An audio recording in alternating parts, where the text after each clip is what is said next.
Well, greetings and salutations, everyone. I hope everyone's day is going well, and welcome to today's bonus upload.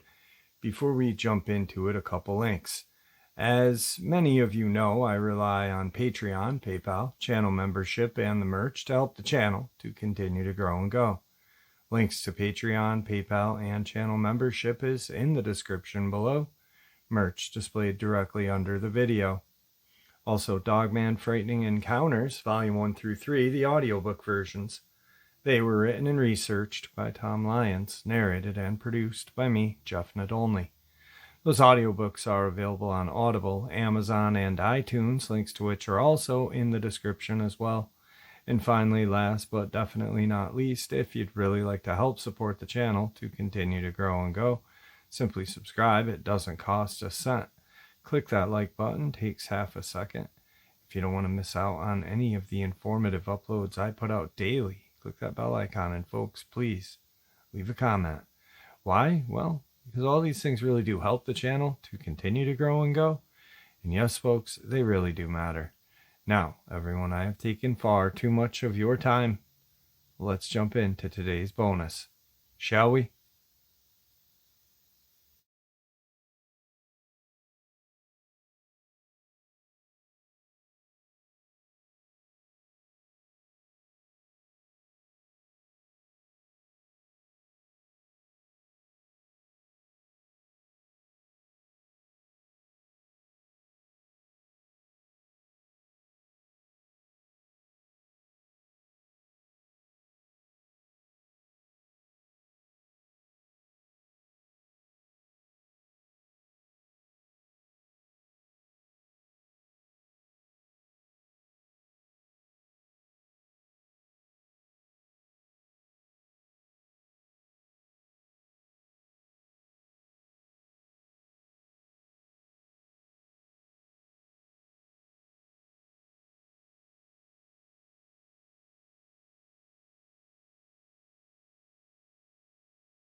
It was the late June of 1968.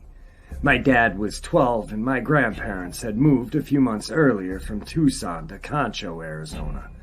Concho was vastly different than Tucson, both in landscape and temperature. Sitting at 5,000 feet above sea level, the summer temperatures were around 70 degrees versus the hundreds in summertime Tucson. Resting at the edge of the White Mountains, the land is red, yellow, and brown sandstone cliffs and butts against the larger ancient basalt flow ridge that lines the north from the Springerville volcanic ridge. Concho, well, Old Concho as it's referred to now, sits among the high-altitude desert with large basalt ridge bordering the east and north. In the valley, a dry riverbed was dotted by large groves of cottonwood trees. The butts and ridges boasted large twisted juniper and cedar trees. Only about 200 people lived in Concho at that time. It's in pretty close proximity to the petrified forest, so petrified wood was plentiful on the valley floor. There were numerous ancient Anasazi ruins scattered along the valley. My great-uncle had moved his family to Concho as well. My grandpa had recently finished his civil engineering degree, and he and my great-uncle were doing highway construction all around the White Mountains. They had both purchased land in Concho area for very cheap. My great-uncle had two sons who were a year older and a year younger than my dad, Tony and Zach. Tony was 13, Zach was 11. My dad and his cousins were inseparable. They would spend their days exploring the surrounding landscape, accompanied by my dad's American bulldog, Sarge. They had found quite a few ruins, numerous pictographs, and some old abandoned adobe homesteads, probably from the late 19th century. Every morning, weather permitting, they would load up their bags with canteens, bologna sandwiches, and head out into the wilderness to play and explore. My grandparents and great-aunt and great-uncle rule was for the children to return by sunset. As my dad recalls, on one particular summer morning, they had hiked west towards the edge of the giant basalt ridge to explore.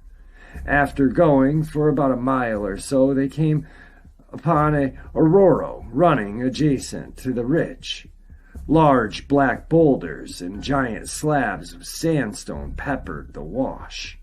The banks were pretty steep, but they would have to cross it if they wanted to explore the ridge on the other side. They made their way down slowly. Once in the aurora, they realized that the opposite bank was too steep to climb, so they started to follow it west to find a better place to climb up.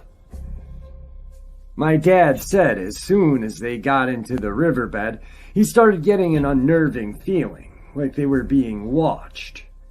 He said it was extremely quiet, no birds or cicadas chirping. It was hot as well. No breeze stirred the air.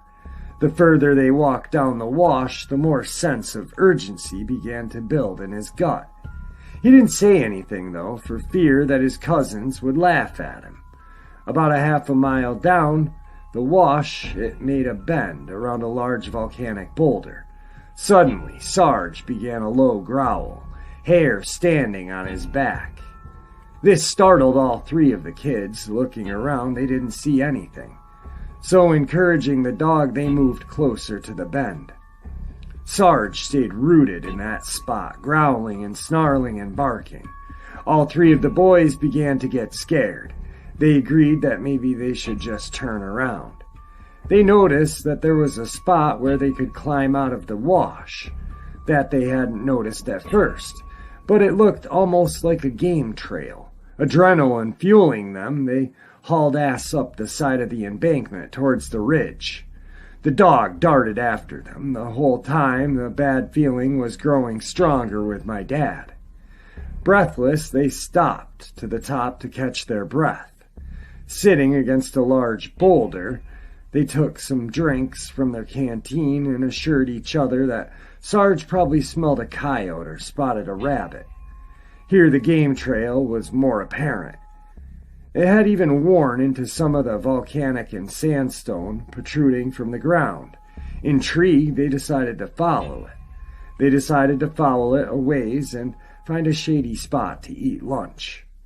They noticed that there was a lot of petrographs dotting the black rocks. Geometric shapes, animals, human figures, there was so many. Finally, they found a large juniper with gnarled trunk and ate their lunch in the shade. Bellies full and excitement replaced fear. They hurried along the trail as it slowly zigged and zagged to the side of the basalt ridge, avoiding large areas of rockfalls. The pictographs began to change as well along the trail. Lots of spirals and horned-looking men. My dad even said there was one that looked like a UFO. Turning around a bend, the trail suddenly disappeared. Only open space of the edge of the cliff. There was nowhere else to go. Cliff drop off one side and a sheer cliff going up about 50 feet on the other. My dad said he was disappointed but a little relieved, as the sun was getting further west and they were pretty far from Concho now. They could see the town in the distance, as well as Zuni, Holy Mountain, and mesas that dotted the distant Navajo reservation. Although they were disappointed, they decided that it was worth looking at the view. They started making their way down the trail when they spotted an opening in the cliffside of the canyon they hadn't noticed on their way up. It was behind a large twisted cedar. The tree's shadow had hidden it. It looked almost like there was another trail going into the divide. The opening was only about 4 feet wide. Looking at this, that unnerving feeling returned to my dad. His stomach dropped and he felt like he was having twisted knots in his stomach. The hair on his back of his neck stood up. Tony suggested that they should detour and check it out. My dad protested, saying that they needed to get back. Zach stayed silent. He looked as frightened as my dad felt. Tony laughed when looking at them and called them both sissies. He said they didn't have to go and that would be fine. They could wait there for him and be babies if they wanted to. Sarge had run down the trail and was out of sight. My dad whistled for him, but he didn't return. Zach decided he'd follow Tony, so my dad stayed behind while they entered the narrow black-walled canyon. When they moved out of my dad's field of vision, the wind picked up, whooshing through the canyon and the trees making a creepy sound. It was quiet except for the wind, and my dad thought he heard faint voices in the air.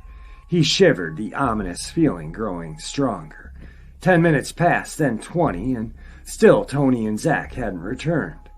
A large cloud that covered the sun and drops of rain began to fall. My dad moved under the cedar to get out of the light rain that had begun to fall. He sat on a rock and began to shiver. Suddenly, something grabbed his shoulder. He jumped up about 3 feet and screamed. He heard laughter. It was Tony and Zach, and they looked extremely excited. "Luke, you'll never believe what we found," they exclaimed, almost breathless. "We found some Indian steps, and they lead into a cave." They begged my dad to come and see. It wasn't far, only about 10 minutes into the canyon.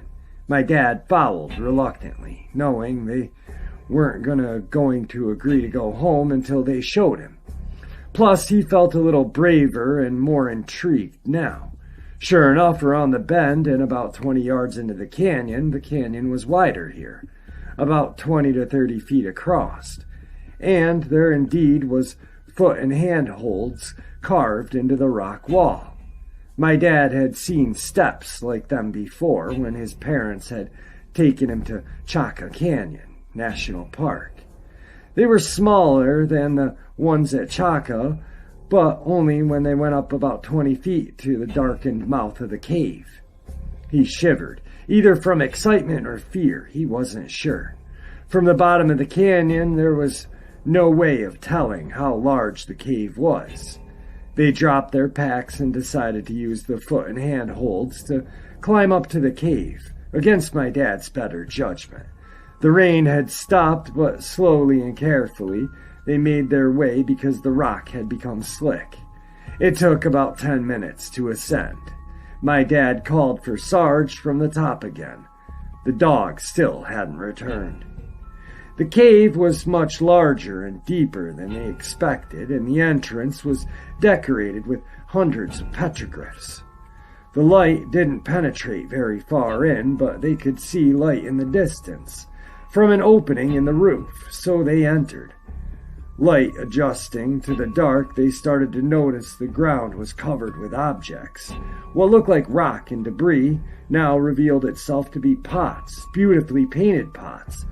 All of a sudden, they saw all pots of shapes and sizes, black on white, painted with geometric patterns and animals, red pots, even some yellow ones, larger corrugated pots holding dried corn and crusted squash and beans. There were also pots filled with arrowheads and beads, drums and flutes. They didn't touch anything and kept walking deeper into the cave. They looked around in shock and in awe. They had just discovered something big, something very big. They moved hurriedly now towards the second bit of light streaming from the crack in the roof. The cave was littered with all sorts of artifacts, stone axes, pots of all shapes, colors, and sizes. They felt as though they had just discovered King Tut's tomb. As they passed under the crack, they noticed now that there were objects in the alcoves of the wall. My dad moved closer to one, and his blood froze. He was looking at a human body. It was decayed skin and hair clinging to patches, and its mouth open in what looked like a silent scream. He leapt back. Tony and Zach also froze. The walls were lined with alcoves filled with ornately dressed bodies, lining the walls as far as they could see in the darkness. Suddenly, an ominous and horrendous, penetrating screech broke the silence of the cave. All boys jumped, and my dad looked in the direction from where the sound came. He saw two red glowing eyes. He froze, locked in place by those glowing eyes. Suddenly the cave was washed over with a stench of decay and death. The eyes began to move towards the boy slowly. Another hideous growl screech jolted them from their petrified state. The eyes were moving fast now and right towards them. And they heard thudding and running footfall. They turned and tore out of the cave as fast as they could. They ran as fast as their legs could carry them in blind panic. The entrance to the cave was maybe 30 yards away. My dad looked back against his better judgment and saw a man on all fours or a giant coyote. He couldn't be sure. Streak across the light at the back of the cave. Its red eyes not blinking, he pushed himself faster, screaming for the others to run faster. They reached the edge of the cave, having to turn around and scramble back down the foot and handholds. Zach got there first and began descending as fast as he could. Tony was next, his face washed in horror as he went down the ladder. My dad's heart was hammering into his brain now. He turned and saw the eyes only about 20 feet from him. The stench of decay was overpowering. It made his stomach turn. Fast as he could, he placed his feet in the first set of handholds and started clambering down the rock face. He could hear the creature's breath now and even felt it. Oh my God, it was at the edge, and he refused to look up. Trying to concentrate on the hand and footholds, he heard Tony scream from below, and looked to see Tony lose his hold and slip about 5 feet from the bottom.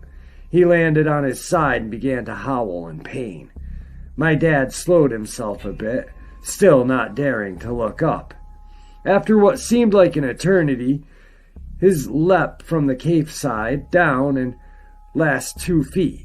Zach was helping Tony to his feet, and Tony was frozen, looking at the cave and the ancient staircase. All the color gone from his face. My dad was in full panic and, not looking, grabbed Tony and helped Zach drag him away.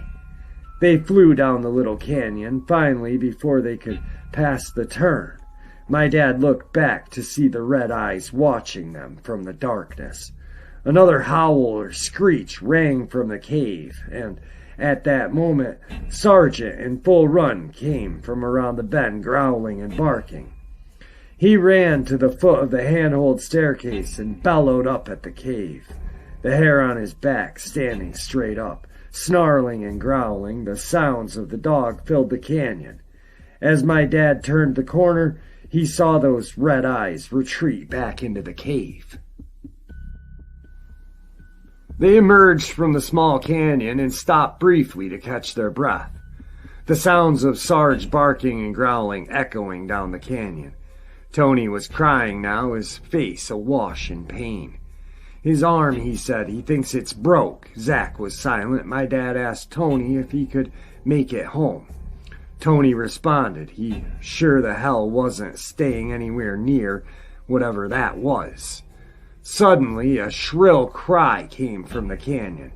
It was a dog in pain. "Sarge!" my dad cried, but Tony and Zach had started running down the trail. "Sarge!" my dad screamed, again tears welling in his eyes. There was no response.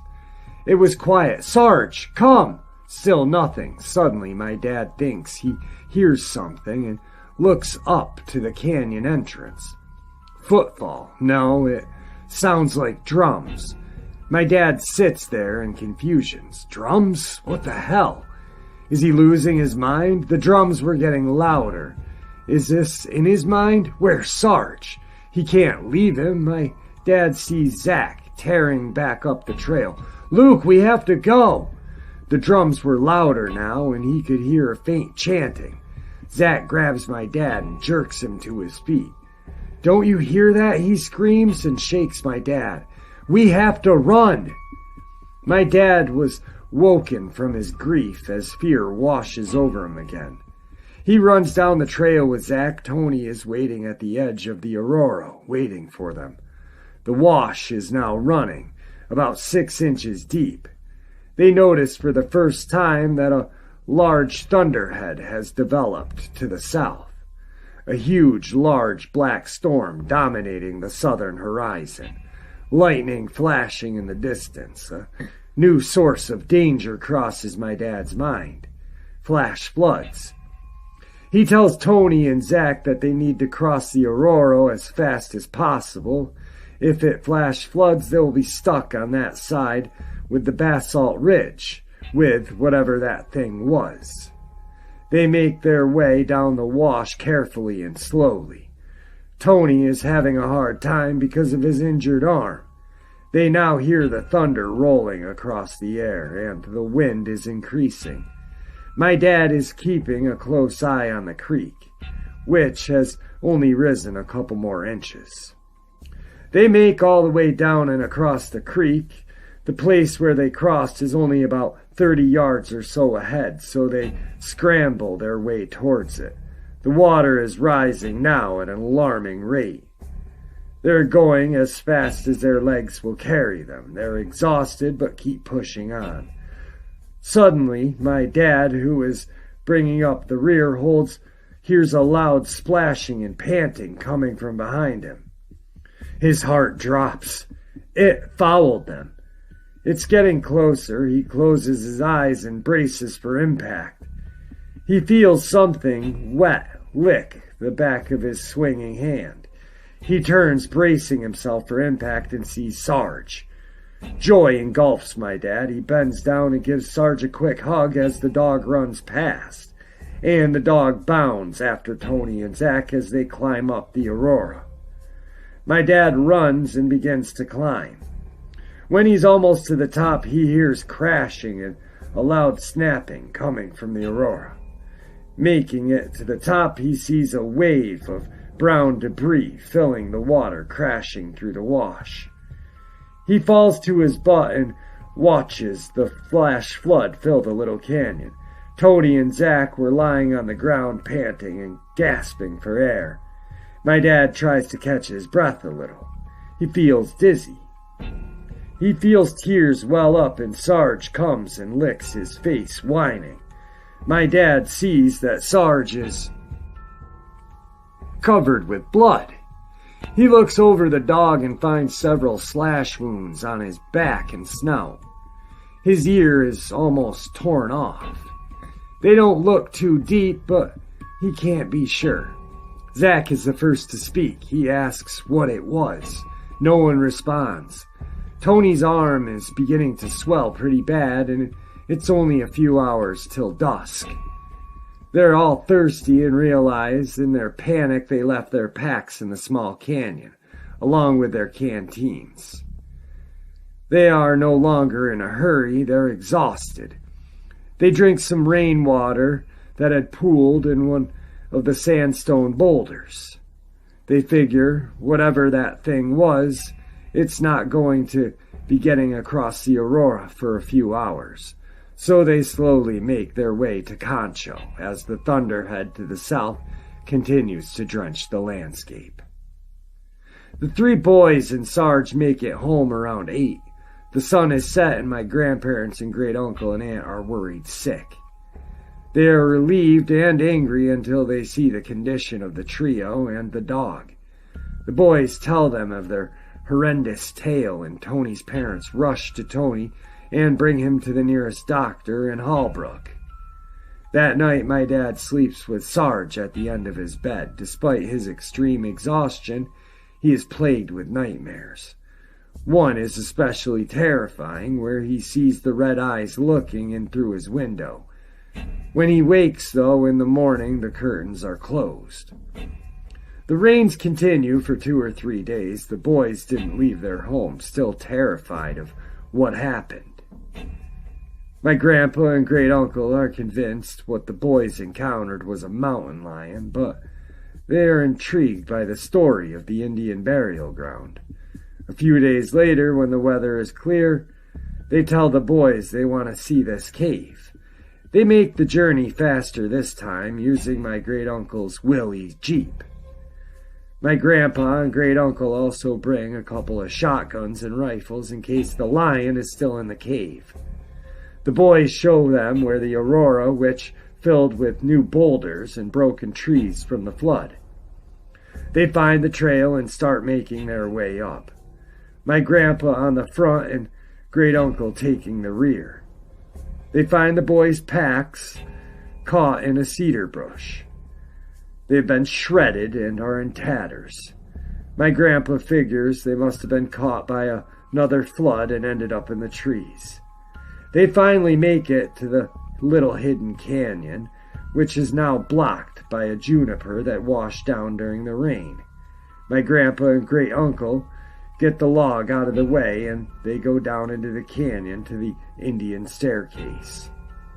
When they look up, though, they can make out the darkness of the cave. The water washed away all signs of the boys' previous passage. My grandpa figures maybe at this time of the day, the cave will be more illuminated, so he and my great-uncle climb up the foot and handholds to the top. The boys wait at the bottom, having no desire to go back up there. It's only my dad and Zach. Tony, with his broken arm, stayed home.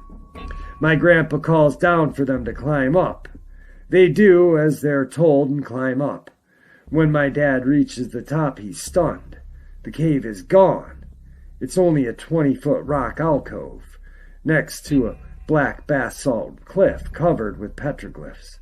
He's confused, looks around wordlessly. He goes over to the wall looking for cracks or seams and sees nothing.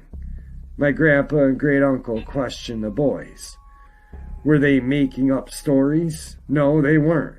Something attacked Sarge, and the boys hadn't made up being so frightened. They conclude that the boys must have forgotten where the cave was. The dads aren't mad. It's a neat area. Maybe some other weekend they could look for the cave again. My dad and Zach know this is where the cave was. There's no doubt in their mind. They found their packs and even passed by the UFO petroglyph. But they couldn't convince the adults, so they make their way to the Jeep that's parked on the far bank of the Aurora. As they load up, the sun's sinking low in the western sky. My dad looks back at the black basalt ridge, wondering if maybe it was all just a dream. Something in the shadow of the cliff catches his eye. He squints again against the sun and sees two red, shining eyes looking back at him. His blood runs cold. He turns around as the Jeep pulls away. My grandparents only stayed in Concho for another few months, as soon as my grandpa finished the highway project. He got a job offer in the U.S. Virginia Islands. My dad said after the encounter he had nightmares every night, and would swear at night he'd see those red eyes at night outside of his house, until they finally moved from Concho. My dad never had a nightmare about those eyes again, but it wasn't his last encounter with the red-eyed creature. He would see it again when he was an adult, but that is a story for another time.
All right, guys, I hope you all enjoyed tonight's bonus as much as I enjoyed sharing it with you. First video clip, not really sure. You can obviously see something moving. It's got kind of like a hunched look to it. I have no affiliation with these. I'm just sharing them. So, it's what you guys think. The last video clip is one of my favorites, but I was able to find a very clear version of it. It's an older video from 4th of July. I forget the year. I want to say 99, somewhere around there, 2004. Somewhere between 99 and 2004. It's fairly old. I've never seen a copy this clear, though. Usually it's kind of dull.